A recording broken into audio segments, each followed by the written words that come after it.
Dear student, welcome. In the last lecture, we have discussed about the industrial engineering. Then we understand the scope and role of industrial engineering. After that, we took one example related to productivity and understand the productivity term. After that, the comparison between production and productivity. Now, in this presentation, we have discussed about the various factors affecting the productivity. So, for any industry and organization, productivity is most important parameters. First is technical, then after production, then after organizational, personal, finance, management, government, natural resources. So, these all are the important factors or parameters which affecting the productivity. Now let's see one by one. First is technical factors.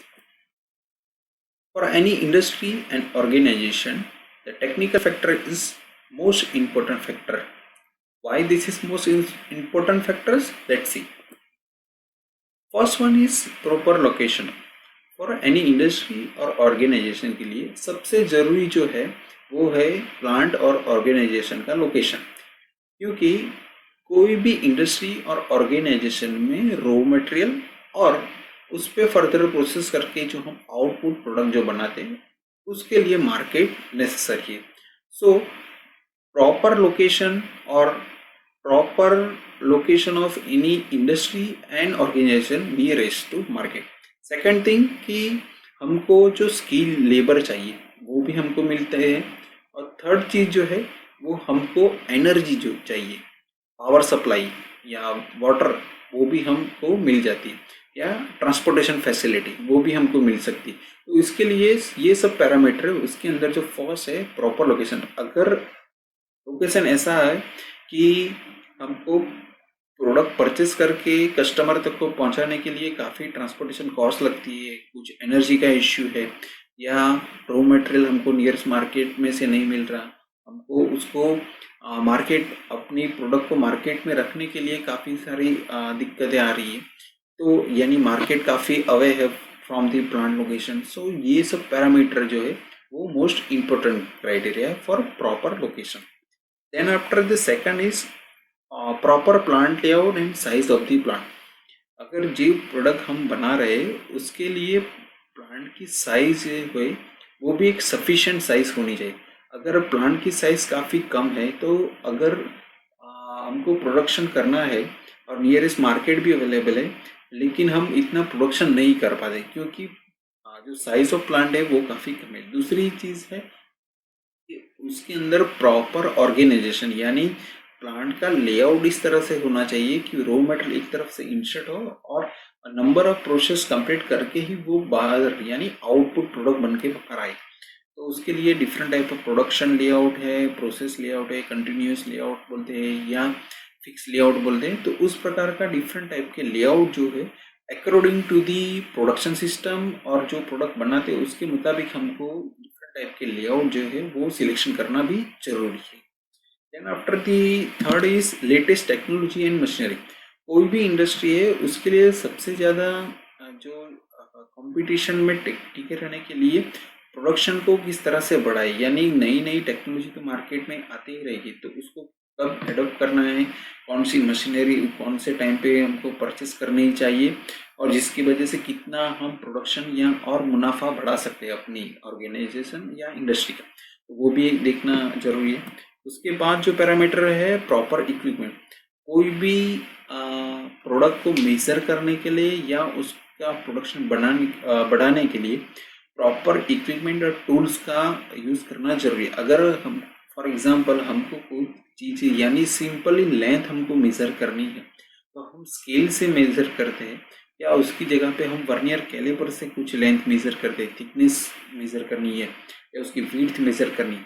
तो accuracy level जितना बढ़ेगा यानी product की quality है, यानी हमारी जो tolerance limit है उसके अंदर ही हम प्रोडक्ट को उत्पादन करते हैं.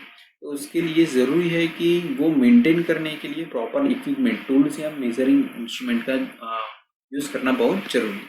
उसके बाद जो टॉपिक पॉइंट्स है वो R&D फैसिलिटी यानी रिसर्च एंड डेवलपमेंट फैसिलिटी। किसी भी इंडस्ट्री या ऑर्गेनाइजेशन में प्रोडक्शन बढ़ाने के लिए या अपनी कॉम्पिटिटर जो मार्केट में है उसकी प्रोडक्ट के सामने हमारी प्रोडक्ट किस तरह से बेहतर हो, उसके लिए कंटिन्यूसली हमारी प्रोडक्ट के अंदर कुछ ना कुछ डेवलपमेंट होना चाहिए या कुछ फीचर्स जो है उसमें कुछ ना कुछ एडिशन करते रहने की जरूरत है। उसके लिए काफ़ी सारा रिसर्च लगता है, यानी रिसर्च मीन्स री प्लस सर्च, यानी एग्जिस्टिंग सिस्टम है उसके अंदर कुछ हम न ढूंढते और फिर रिसर्च करते। फॉर एग्जांपल हम जो ब्राउज़र यूज़ करते थे तो पहले काफ़ी साल पहले जो ब्राउज़र आता था तो हम कुछ भी लिंक ओपन करते थे तो सेम विंडो में ही वो ओपन होती थी। लेकिन उसके बाद जो मॉडिफिकेशन आया वो क्या है कि अगर हम लिंक ओपन करना चाहते हैं तो राइट क्लिक करते हैं तो ओपन इन न्यू टैब।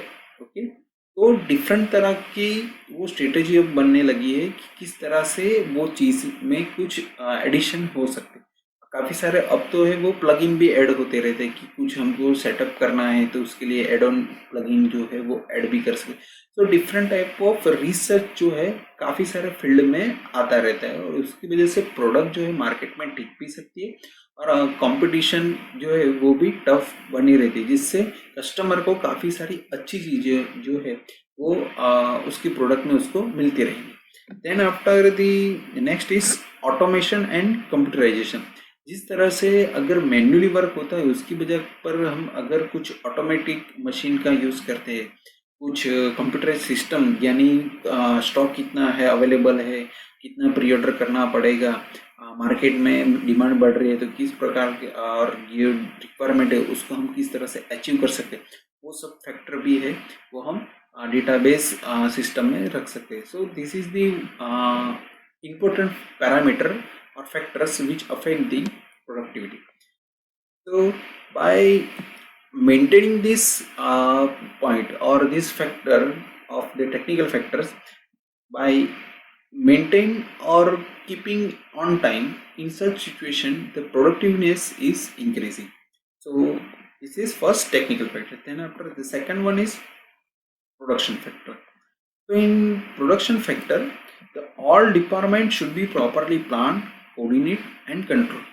अगर किसी ऑर्गेनाइजेशन में काफ़ी सारे ऐसे डिपार्टमेंट या यूनिट अवेलेबल है तो उसके बीच में प्रॉपर ट्यूनिंग रहना बहुत ज़रूरी है। अगर प्रॉपर ट्यूनिंग रहता है उसके लिए प्रॉपर मैनेजमेंट या ऑर्गेनाइजेशन यानी जो हायर बॉडी वो प्रॉपर प्लानिंग उसके डिफरेंट यूनिट के बीच प्रॉपर मेंटेन रहे, वो उसकी जिम्मेदारी। दूसरी चीज़ है कि उसके लिए प्रॉपर कोऑर्डिनेशन। अगर प्रोडक्ट यहाँ से बनती है तो एक यूनिट प्रॉपरली अपनी रिस्पॉन्सिबिलिटी लेगा और अपनी यूनिट में अगर वो प्रोडक्ट आती है तो उसको किस प्रकार से वो पैरामीटर या फंक्शन को कंट्रोल करना है, यानी विद इन लिमिट में ही उसका प्रोडक्शन बना रहे या विद इन टॉलरेंस लिमिट है उसमें ही हम मेंटेन करें, तो उसके लिए वो important criteria. Then after right quality of raw material. अगर हम जो प्रोडक्ट बनाते हैं तो प्रोडक्शन फैक्टर में रॉ मटेरियल सबसे इम्पोर्टेंट क्राइटेरिया। अगर रॉ मटेरियल ही अच्छा नहीं आता है तो उसकी वजह से क्या होता है, दिक्कत आती है कि अगर हम नंबर ऑफ प्रोसेस उस पर करते ही जाएंगे तो अल्टीमेटली फाइनल स्टेज पे आगे शायद वो प्रोडक्ट यानी अपनी प्रोडक्ट जो बन चुकी वो शायद डैमेज हो जाए, उसके अंदर कुछ रस्ट मार्क आ जाए, कुछ कोरोजन की इफेक्ट दिखने लगे। तो उसकी वजह से क्या है कि अपनी जो पूरी टाइम मनी जो उस प्रोडक्ट बनाने में लगी वो सब वेस्टेज हो जाएगी। So the right quality of raw material is so much important. So at the initial stage of material when we purchase from the vendor, at that time the inspection is done कि हम उसके अंदर destructive testing भी कर लेते हैं, non NDT यानी non destructive testing भी कर लेते हैं, तो जिसके कारण हमको पता चल जाए कि सरफेस पे तो कुछ दिख नहीं रहेगा लेकिन अंदर अगर क्रैक है कुछ डैमेज है तो भी हमको एनडीटी की मदद से पता चल जाए। तो inspection of raw material at the initial stage is too much important. Also meanwhile during the production is the inspection is necessary, so that the at each or every stage when you find that this product is defective. In such situation you can remove from the process and the so that at the output, जहाँ पे हम output product बनाते हैं वहाँ तक वो product ना जाए, जिसकी वजह से कंपनी जो है उसका आउटपुट प्रोडक्ट अगर मार्केट में कस्टमर तक भी अगर पहुँच गई तो कंपनी के रेपुटेशन या कंपनी को उसके लिए जो क्लेम करेंगे कस्टमर तो उसको मनी भी वापस देना पड़ सकता है. So this is the one of the important parameter for any industry and organization. And the third one is process should be simplified and standardized. अगर कोई कुछ प्रोडक्ट ऐसी है जो जिसके लिए हम कुछ इन हाउस मैन्युफैक्चरिंग करते हैं, लेकिन वही प्रोडक्ट मार्केट में स्टैंडर्डाइज पार्ट हमको मिल रहे हैं, तो क्यों ना हम वो स्टैंडर्डाइज पार्ट ही यूज़ करें जिसकी क्वालिटी भी अच्छी ही हो, जो हम इन हाउस में बनाते हैं उसकी इक्विवेलेंट हो. तो हमको स्टैंडर्डाइज पार्ट जो है वो यूज़ करना चाहिए. दूसरी चीज़ है कि हमारी जो प्रोसेस है अगर कॉम्प्लेक्स प्रोसेस है तो वो कॉम्प्लेक्स प्रोसेस को हमको हटा के उसको जितना हो सके उतना सिंप्लीफाई बनाए, जिसकी वजह से क्या है कि डिफरेंट यूनिट जो है यानी डिपार्टमेंट उसके बीच जो प्लानिंग प्रॉपर प्लानिंग है वो प्रॉपरली एग्जीक्यूट हो सके और उनके बीच प्रॉपर कोऑर्डिनेशन हो सके. तो that's why the process should be simplified. अगर प्रोसेस सिंप्लीफाइड नहीं रहेगी तो उसकी दिक्कत ये आएगी कि प्रॉपर कोऑर्डिनेशन नहीं होगा, प्रॉपर प्रोसेस को हम कंट्रोल नहीं कर पाएंगे और उसकी वजह से डिपार्टमेंट के बीच जो प्लानिंग या ट्यूनिंग जो बना रहना चाहिए वो नहीं रह सके. अगर ये सब हम मेंटेन करते due to that the productiveness यानी प्रोडक्टिविटी बढ़ सकती है. Then after the third factors organisation factor. किसी भी इंडस्ट्री और ऑर्गेनाइजेशन के लिए इम्पोर्टेंट फैक्टर्स है कि उसका जो स्ट्रक्चर है वो सिंपल टाइप का स्ट्रक्चर हो, बहुत कॉम्प्लिकेटेड ना हो. ओके.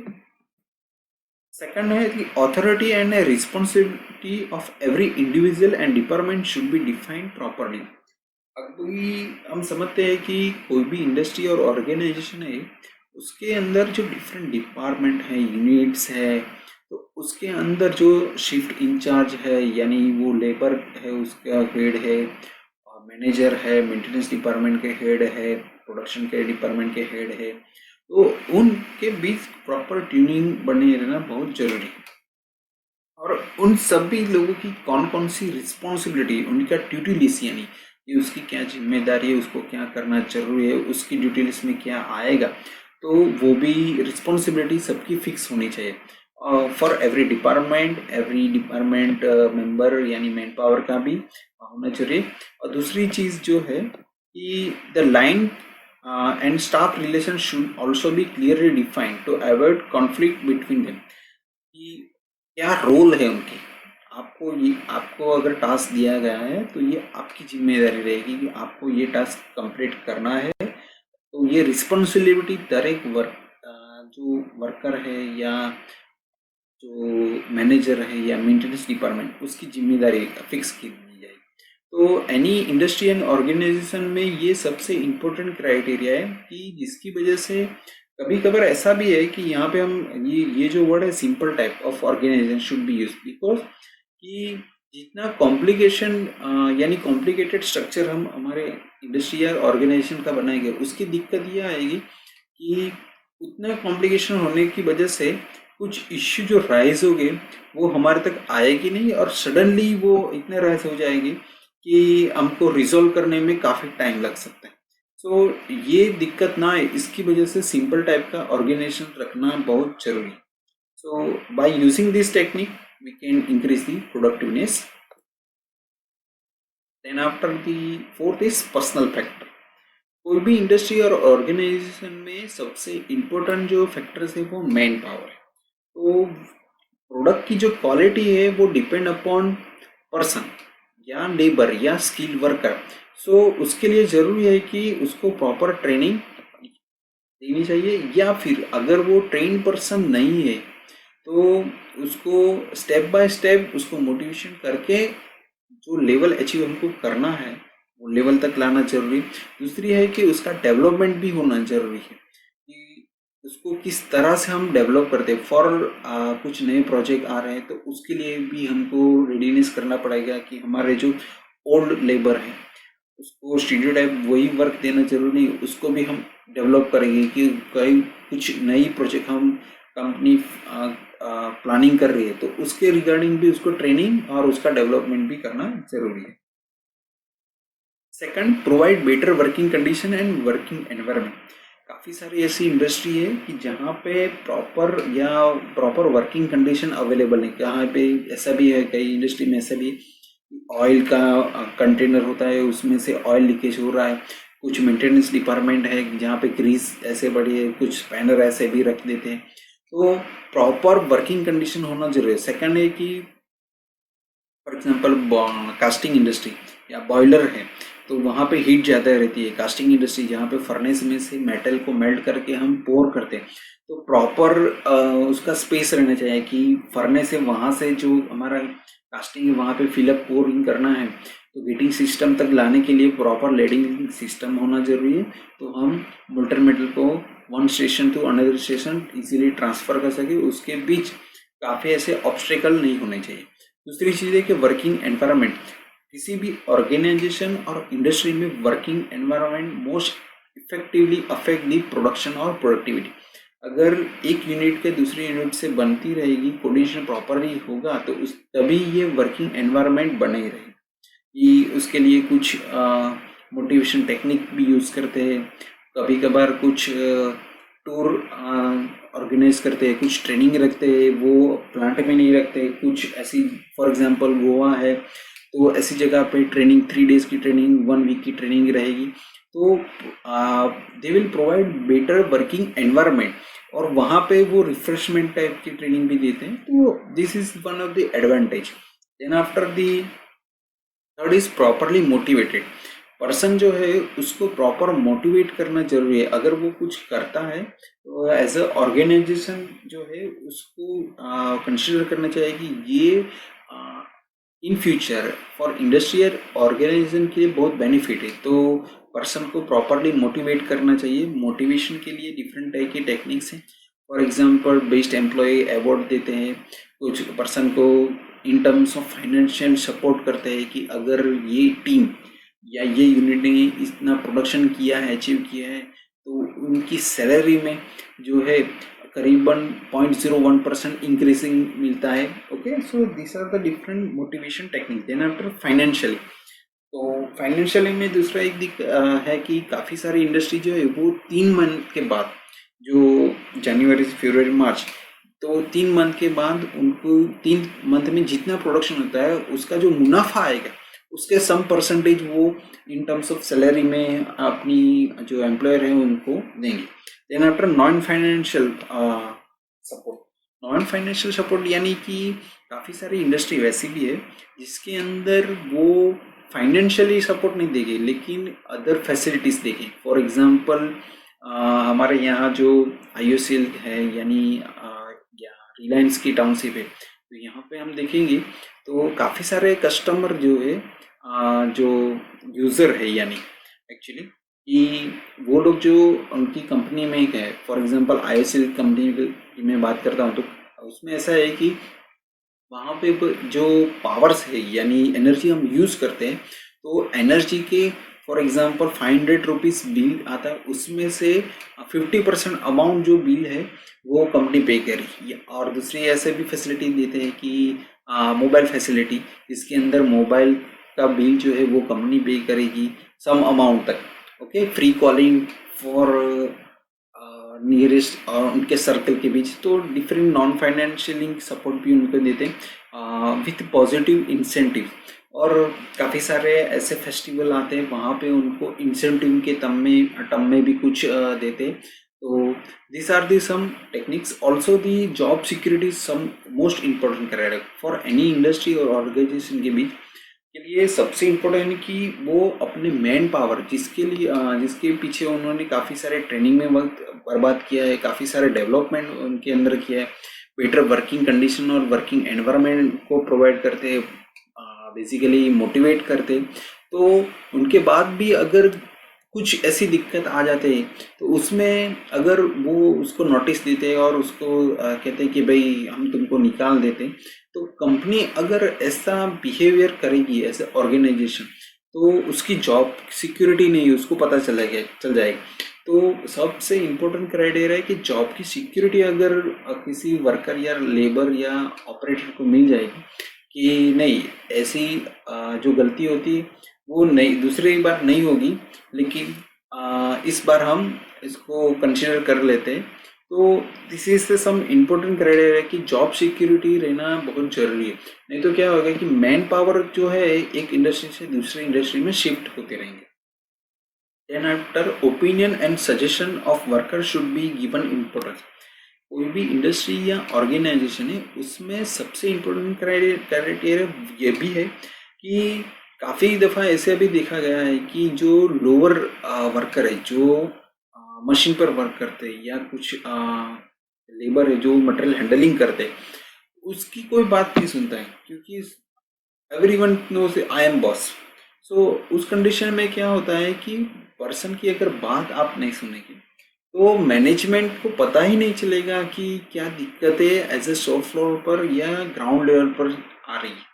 तो अगर ये बातें अगर या सजेशन उनके आते वो हम नहीं सुनेंगे तो ये इम्पोर्टेंट फैक्टर्स है कि आगे जाके फ्यूचर में हमारी कंपनी के एक मेजर अफेक्ट करेगा पैरामीटर की। प्रोडक्शन सडनली ड्रॉप डाउन होगा, प्रोडक्टिविटी काफ़ी सारी रिडक्शन होना स्टार्ट हो जाएगी। तो मैं एक एग्जांपल दूंगा कि जो टाटा कंपनी है उसमें एक मेथडोलॉजी है कि जो लोअर वर्कर भी है उसका भी सजेशन या उसकी भी एक इम्पोर्टेंस है, और वहाँ पे उसने एक स्ट्रेटजी भी बनाई है कि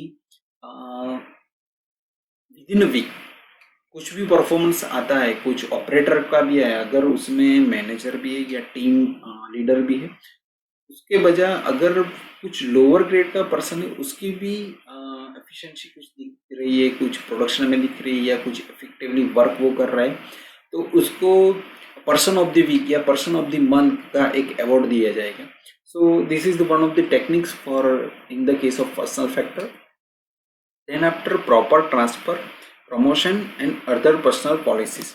प्रॉपर ट्रांसफर मीन्स कि काफ़ी सारे ऐसे कंपनी या ऑर्गेनाइजेशन है उसकी काफ़ी सारी ब्रांचेस होती है, यानी वो प्रोजेक्ट बेस पे काम करती है कि एट प्रेजेंटली आपको रिक्रूटमेंट करेंगे तो फॉर एग्जांपल सूरत के लिए रिक्रूटमेंट किया, लेकिन काफ़ी दफ़ा ऐसा भी हो सकता है कि प्लांट या प्रोजेक्ट जो है चंडीगढ़ में चल रहा है या बेंगलोर में ही चल रहा है या चेन्नई में चल रहा है या हैदराबाद में, तो आपको ट्रांसफ़र करते रहेंगे। अभी ट्रांसफ़र जब आप बैचलर कंडीशन में वहाँ तक तो कोई दिक्कत नहीं है, लेकिन आफ्टर मैरिज कंडीशन में ये बहुत सारी दिक्कतें पैदा कर सकती है कि उसके फैमिली जो है उसके साथ उसके पेरेंट्स का रिस्पॉन्सिबिलिटी है, तो वो सब भी मेंटेन होना ज़रूरी है। नहीं तो क्या होता है कि काफ़ी सारे ऐसे पर्सन या है इसको काफ़ी सारे यानी स्किल भी है, कुछ लीडर अच्छे हैं, लेकिन अपनी फैमिली इश्यू के कारण वो क्या है काफ़ी सारे ऐसे पोजीशन या काफ़ी सारे ऐसे प्रोजेक्ट में उससे वापस आ जाते हैं और दूसरी कंपनी ज्वाइन करते हैं because the proper transfer policy. काफ़ी सारे ऐसे actually in private sector there is proper transfer is not maintain. उनको तो प्रोजेक्ट क्या है इस तरह से कंप्लीट होना चाहिए, वही एक दिक्कत है। और कभी ऐसा भी देखा गया है कि हमको ऐसा बोल देते हैं कि नहीं चलो आप लोग को 6 महीने के लिए आप जाओ, ये प्रोजेक्ट अगर ख़त्म होता है आप सक्सेसफुली कंप्लीट करके आओगे वापिस आपको गुजरात में लेकर आए। लेकिन काफ़ी दफ़ा ऐसा देखा गया है कि ऐसा होता नहीं है। हम एक बार चले जाते हैं कि चलो ये प्रोजेक्ट ख़त्म कर दें, उसके बाद वापस आ जाते हैं, तो वहाँ से वो चंडीगढ़ में अगर शिफ्टिंग है तो वहाँ से सीधा भेज देंगे बेंगलोर, कि अभी नहीं नया प्रोजेक्ट वहाँ पे है, यहाँ पे तो काम ही नहीं है, आपको वहाँ पे ही जाना पड़ेगा। तो ये जो स्ट्रेटजी है वो एक काफ़ी अफेक्ट करती है। दूसरी है कि promotion and other personal policy. Person basically any industry में या एट प्रेजेंटली अभी जो ट्रेंड चल रहा है, जो manager, assistant manager, shift manager, इस प्रकार की है ना, काफ़ी सारे पोजीशन को स्प्लिट कर दिया है। पहले ऐसा नहीं था कि शिफ्ट मैनेजर ऐसा कुछ पोस्ट ही नहीं रखा, फिर असिस्टेंट मैनेजर ऐसा पोस्ट भी नहीं रखा, डायरेक्ट मैनेजर और लाइन वर्कर सबको लाइन वर्कर की तरह के ट्रीट करते। लेकिन उसके बाद क्या हुआ कि जो लाइन में काफ़ी अच्छा काम करता है उसको एक मोटिवेशन के तौर पे क्या बना दिया, शिफ्ट इंचार्ज बना दिया, या अथवा उसको बोलते हैं लाइन इंचार्ज बना दिया। तो जिसकी वजह से लाइन इंचार्ज बन गया तो वो लाइन को प्रॉपरली हैंडल करता है। अभी लाइन जो हैंडल करेगा, तो एक हमारे पास 5 लाइन है, तो 5 लाइन में से जो भी अच्छा परफॉर्मेंस करेगा उसको शिफ्ट का इंचार्ज बना देंगे। ओके, और शिफ्ट का इंचार्ज जो अच्छा बनेगा उसको वो यूनिट का हेड बना देंगे। अगर काफ़ी सारे यूनिट के जो परफॉर्मेंस अच्छे थे, जो यूनिट का परफॉर्मेंस अच्छा होगा उसके चांसेस होंगे कि उसको असिस्टेंट मैनेजर बना देंगे और उसके बाद manager. So this is the technique for promotion. तो उसकी वजह से पर्सनल पॉलिसीज भी काफ़ी सारे मोटिवेशन में मिलती है कि अगर जिस प्रकार से उसको प्रमोशन मिलता है, according to that they provide them financially support और non financially support. So these are all the personal factors affecting the productivity. By using this technique, we can increase the productiveness. Then after, next is financial factor. For any industry and organization, the financial should be better control over both fixed capital and working capital. अगर जो हमने यानी as हमने कुछ industry डाली है या कुछ ऑर्गेनाइजेशन में अपना मनी इन्वेस्ट किया है, तो उसमें एक कैपिटल कॉस्ट रहेगी जो फिक्स रहेगी, और दूसरी है वर्किंग, जो इसके लिए नए प्रोजेक्ट के लिए या नई मशीनरी के लिए या इक्विपमेंट के लिए कंप्यूटराइज सिस्टम, ऑटोमेशन सिस्टम, उसके लिए कुछ ना कुछ हमको खर्च करना पड़ेगा। तो वो हो गए सब वर्किंग कैपिटल। और इंडस्ट्री को चलाने के लिए भी जो मनी चाहिए, फाइनेंशियल फैक्टर, वो हमारा हो गया वर्किंग कैपिटल। तो एनी इंडस्ट्री और ऑर्गेनाइजेशन में सबसे इम्पोर्टेंट क्राइटेरिया है कि fix capital and working capital दोनों पे फोकस रहना चाहिए। दूसरी है कि प्रॉपर फाइनेंशियल प्लानिंग, हमको कितना वर्किंग कैपिटल, फिक्स कैपिटल तो एक बार हमने इन्वेस्ट करते उसमें से कितना रिटर्न आएगा, उसके लिए हमको फोकस करना पड़ेगा कि वर्किंग कैपिटल में कितना इन्वेस्ट करते रहे, जिसकी वजह से वर्किंग कैपिटल का भी रिकवरी होता रहे और फिक्स कैपिटल का भी रिकवरी होता रहे। इसके लिए सबसे जरूरी है प्रॉपर प्लानिंग कि कितना हम इन्वेस्ट करेंगे और कितने टाइम के बाद हमको कितना कितना रिटर्न हमको मिलता रहेगा। Then after, the proper return on the capital which is invested in the business.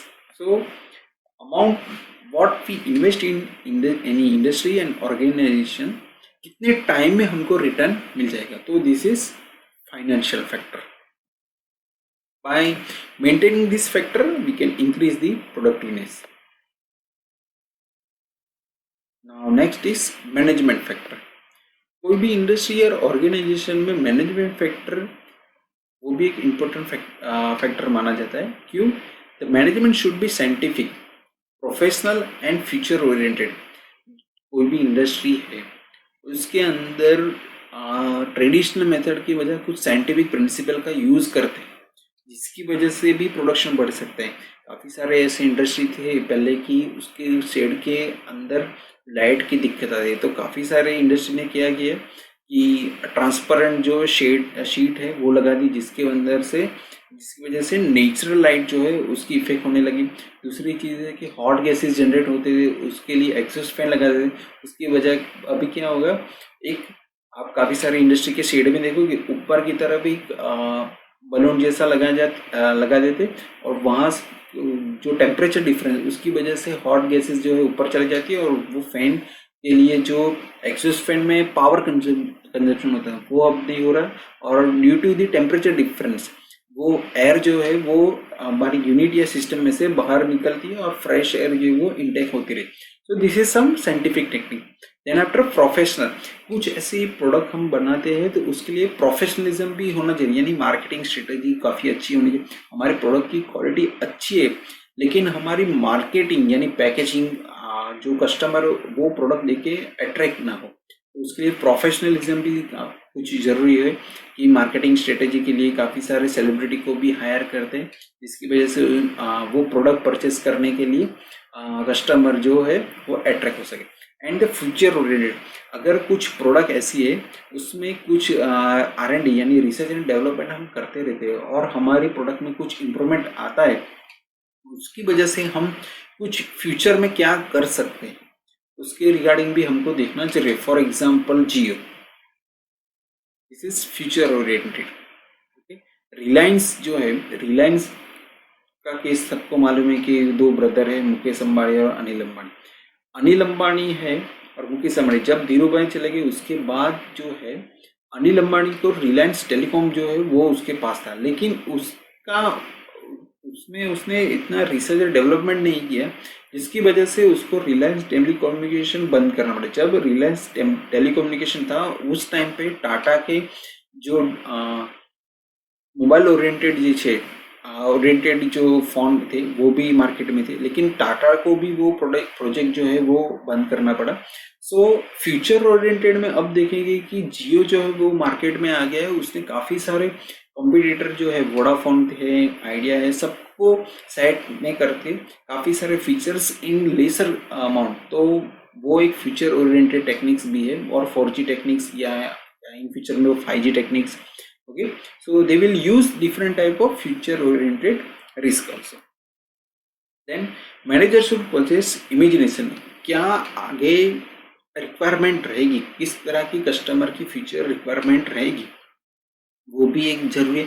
दूसरा है कि जजमेंटल स्किल, कुछ जजमेंट भी अगर एज अ मैनेजमेंट है उसको जजमेंट रहना चाहिए कि क्या हो सकता है अगर हम इतना इन्वेस्टमेंट करेंगे और हमारे कॉम्पिटिटर मार्केट में इतने हैं तो उसकी इफेक्ट क्या आएगी, क्या कितनी प्राइस वो ड्रॉप डाउन कर सकते हैं। फॉर एग्जांपल जियो का केस हम कंसिडर करते हैं तो मार्केट में इनिशियली उसने 3 महीने तक फ्री ऑफ कॉस्ट, उसके बाद भी उसने काफ़ी सारे ऐसे प्लान लॉन्च किए जिसकी वजह से काफ़ी सारे सर्विस प्रोवाइडर वो दिक्कत में आने लगे और उनको भी डेफिनेटली कुछ प्राइस ड्रॉप करने पड़े या उनको मर्जिंग करना पड़ा, यानी वोडाफोन आइडिया मर्ज होते रहे। ओके, तो different type of judgemental skill वो भी एक जरूरी है। उसके बाद है विलिंगनेस टू टेक रिस्क, कुछ रिस्क फैक्टर लेने की भी एक विलिंगनेस नहीं, हमको रिस्क लेना जरूरी है तभी हम मार्केट में टिक सकते हैं। वरना अभी देखो कि एक कभी दफ़ा ऐसी आती है इंडस्ट्री और ऑर्गेनाइजेशन में कि एक लेवल आ जाता है, उसके बाद अगर हम प्रोडक्ट या अपनी प्रोडक्ट को मार्केट में बेच रहे तब दिक्कत ऐसी आएगी कि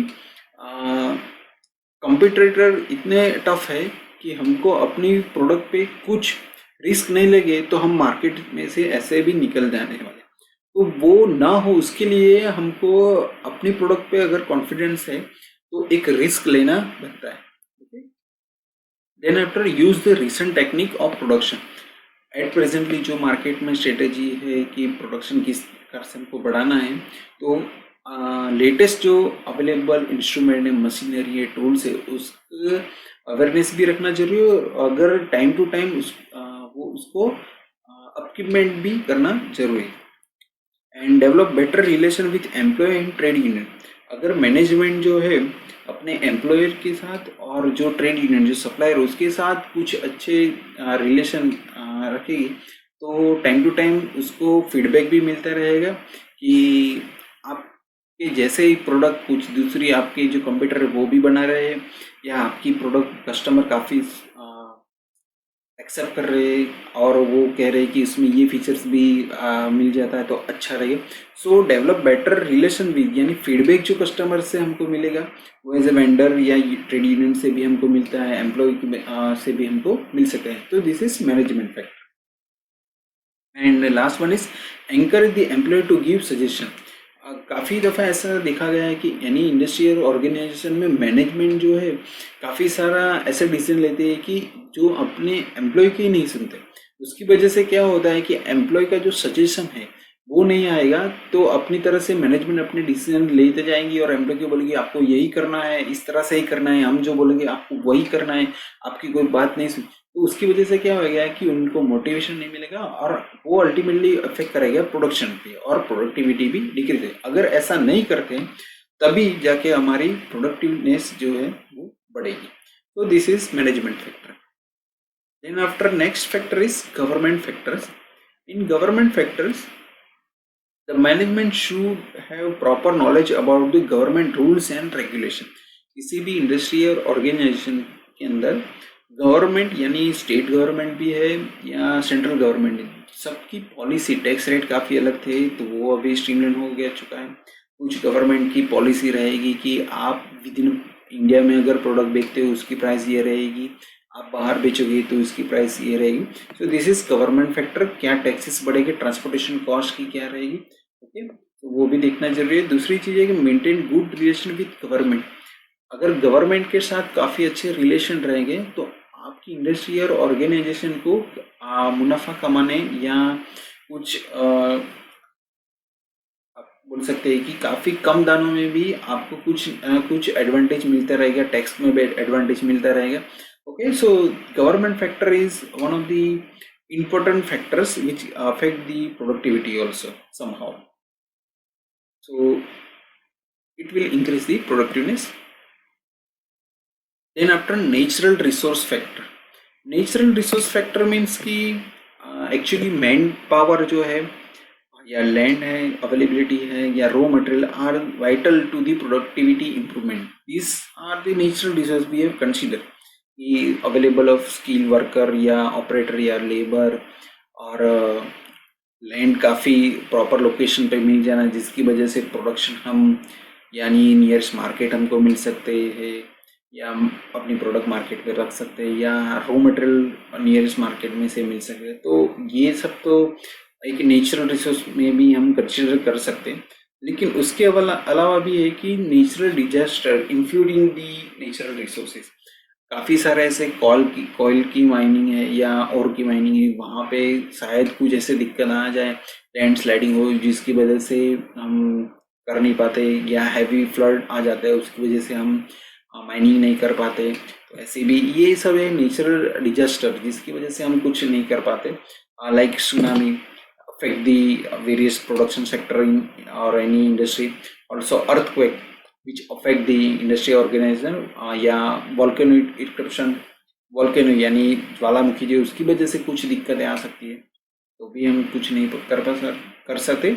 और हीट वेव काफ़ी सारे ऐसे दुबई है या सहारा के नाम बोलते हैं या ऐसे रीजन है अफगानिस्तान, वहाँ पे काफ़ी सारे इंडस्ट्री या क्रूड ऑयल के सेक्टर है, वहाँ पे हीट वेव इतना रहता है कि ऑपरेटर या वर्कर है वो पंपिंग स्टेशन पे काम भी नहीं कर सकते। तो वो भी एक दिक्कत आ जाए। काफ़ी सारे ऐसे कंट्री जहाँ पे तूफान जो है वो भी हमारे यहाँ जो तूफान है उससे भी उसकी इंटेंसिटी जो काफ़ी ज़्यादा है तो वो भी एक अफेक्ट करता है। So these are the different factors which affect the natural resources. कुछ पैरामीटर चेंज हो जाता है, कुछ वाटर का लेवल डाउन हो जाता है या क्रूड ऑयल का लेवल जो है, जो हमने लेवल प्रोडक्शन के दरमियान हमने यानी ड्रिलिंग के दरमियान हमने जो लेवल मेंटेन किया था उससे भी काफ़ी कम हो जाता है during the earthquake. So this are the natural disaster which affect the natural resources. So this by maintaining these natural resources properly, we can increase the productiveness. Clear? So these are the all factors. Clear? So in this lecture we have discussed the various factor affecting the productivity. Okay. Thank you for attention.